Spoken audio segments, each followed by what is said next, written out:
पक्ष आणि ती जाणे, सध्या जनता आणि मी जाणे. पक्षाची निष्ठा कामाला नाही आली वाटते.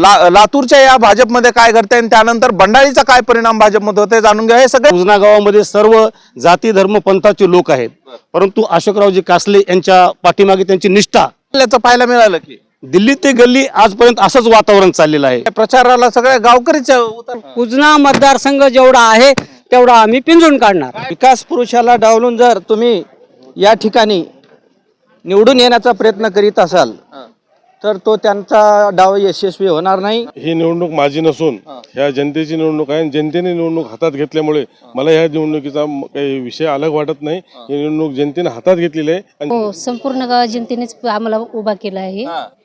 जी नाही ती सुविधा करण्यात येणार आहे. सध्या मी उजना गावामध्ये आहे. उजना गावामध्ये जे आहे ते भाजप कार्यकर्त्यानं उमेदवारी भाजपकडे मागितली, मात्र उमेदवारी डावलल्यानं जे आहे ते सर्व गावकरी आक्रमक झाले होते आणि या ठिकाणी बंडखोरी करत जे आहे ते गावानंच आता अख्ख्या जे उमेदवार उभा केलेला आहे आणि आता एकत्र येऊन निवडणूक रिंगणामध्ये उमेदवार उतरवलेला आहे. काय घडलं आहे भाजपमध्ये, काय घडतंय लातूरच्या या भाजपमध्ये काय घडतंय आणि त्यानंतर बंडाळीचा काय परिणाम भाजपमध्ये होते जाणून घ्या. हे सगळे गावकरी माझ्या सोबत आहे. कशा पद्धतीची ही सगळी बंडखोरी आणि त्यानंतर तुम्ही उमेदवारच उभा केलाय, काय घडतंय? जनता सगळ्या गोष्टी जाणते. या ठिकाणी अशोकरावजी कासले साहेबांचे कारकीर्द आज जर तुम्ही हा जनसमुदाय पाहिला, सर्व गावात एकजूट झालेला आहे. कारण त्यांनी ही प्रथमच निवडणूक लढवलेली नाही. त्यांना ग्रामपंचायतचा अनुभव आहे सरपंच म्हणून. कृषी उत्पन्न बाजार समितीमध्येही त्यांनी अतिशय बहुमूल्य काम केलेलं आहे आणि सर्व जाती धर्म पंथाला घेऊन चालणारं एक व्यक्तिमत्व असल्यामुळं कोणत्या पदाचा कधी त्यांना गर्व बाळगलेला नाही. प्रत्येकाच्या सुखदुःखात हे जाणारं व्यक्तिमत्व असल्यामुळं सर्व ग्रामस्थ आता उजना गावामध्ये सर्व जाती धर्म पंथाचे लोक आहेत, परंतु अशोकरावजी कासले यांच्या पाठीमागे त्यांची निष्ठा स्वयंप्रेरणेने त्या ठिकाणी उपस्थित डावलल्याचं पाहायला मिळालं की दिल्ली ते गल्ली आजपर्यंत असंच वातावरण चाललेलं आहे. परंतु मतदार हा राजा असतो, त्याला सगळ्या गोष्टी समजतात, कुठं काय व्हायलंय आणि काय नाही. त्यामुळे दिल्लीचा आणि गल्लीचा जरी विषय असला तिथं निष्ठेचा विषय आहे. निश्चित विषय प्रचाराला सगळ्या गावकरीच उतरला रस्त्यावर. हो सर, सगळ्या गावकरी एकमतानं या ठिकाणी अहमदपूर तालुक्यामध्ये पंचायत समितीमध्ये आपल्या हक्काचा ज्या ठिकाणी मतदान जास्त आहे त्या ठिकाणचा उमेदवार न देता ज्या ठिकाणी उमेदवार मतदान कमी आहे त्या ठिकाणचेच उमेदवार दिलेले आहेत. आतापर्यंत आम्ही सोनेगाव असो, सिंदगी असो, अजून कोणतं सांगवी असो, अशा छोट्या छोट्या गावातून उमेदवारी देऊन त्या ठिकाणचे प्रतिनिधित्व आम्ही तालुक्यामध्ये पाठवलेले होते. परंतु ह्या निवडणुकीमध्ये आत्ताच्या निवडणुकीमध्ये आमचे माजी सरपंच अशोकरावजी कासले यांची पत्नी सौभाग्यवती सुलोचनाताई कासले यांना उमेदवारी न देता भाजपनं इतर कोणाला तरी उमेदवारी दिलेली आहे आणि म्हणून निष्ठावंत कार्यकर्ता भाजपचा असल्यामुळं आता बरं प्रचार कसा करायचा आहे? प्रचार आम्ही आमच्याच उमेदवाराचा करणार.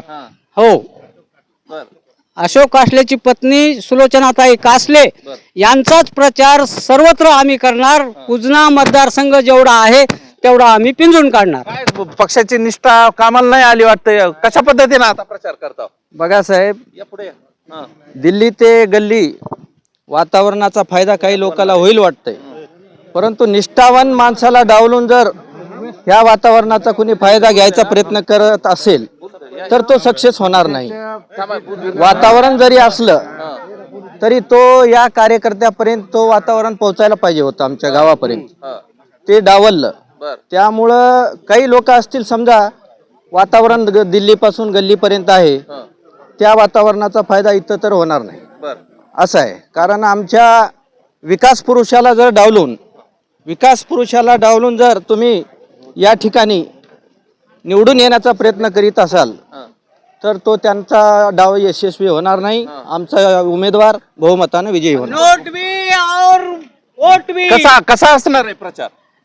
एकत्रित नोटाला आणि मताला या ठिकाणी महत्व न देता आम्ही फक्त वोट कब्बशीला देणार. ठीक आहे, काय असणार आहे, कशा पद्धतीने एकत्र येऊन हे सगळं गावकरी एकत्र झाल्याचं पाहायला मिळतंय?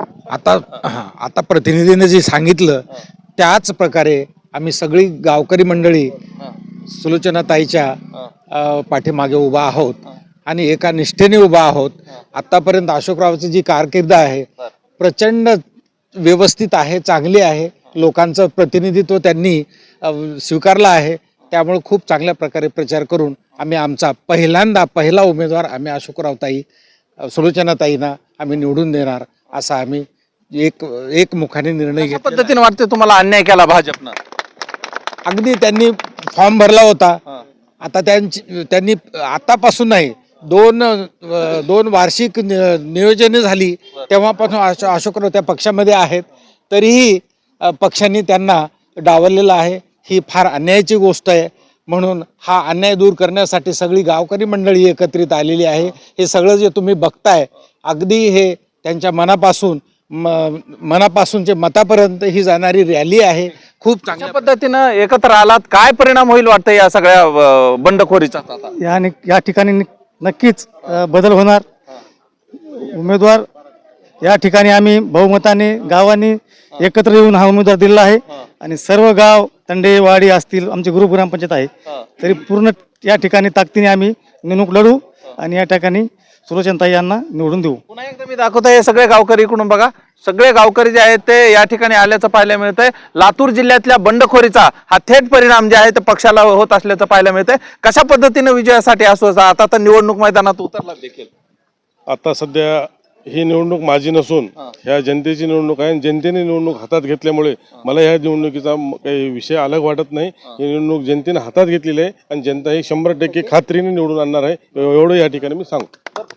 पक्षाकडे तुम्ही मागणी देखील करणार, बोलणी होणार असल्याचं सांगितलं. पक्ष काय तुमच्या सोबत राहिलाच नाही का शेवटपर्यंत? आता या ठिकाणी त्या पक्षाचा आम्ही विषय डोक्यातून काढलेला आहे. त्या पक्षाबद्दलचा विषय तुम्ही सुद्धा विचारू नका. ती पक्ष आणि ती जाणे, सध्या जनता आणि मी जाणे.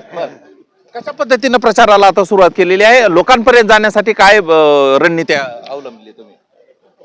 सुरुवातीला तुम्हाला एक महत्वाचा विषय सांगतो.